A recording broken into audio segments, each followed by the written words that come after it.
চায়ের সাথে ধোঁয়ার যুদ্ধ। চায়ের দোকানে যারা আছেন তারা জানেন তাদের একটা অংশের মজার ব্যাপার হলো ধোঁয়া। তারা একের পর এক সিগারেট জ্বালায়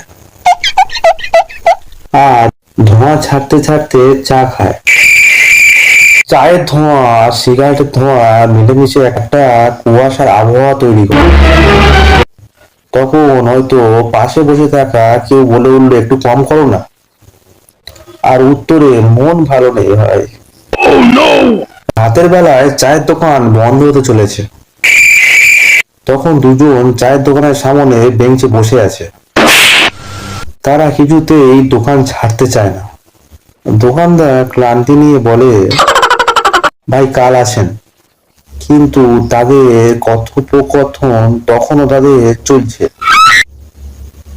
যেন তাদের কথা না শেষ হওয়া পর্যন্ত দোকান বন্ধ করা যাবে না।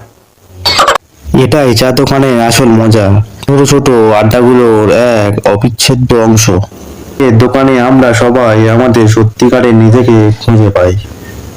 এ যেন আমাদের সকল হাসি, আনন্দ, গসিপ আর ব্যর্থতার মিশ্রণে গড়া এক খুশির জায়গা।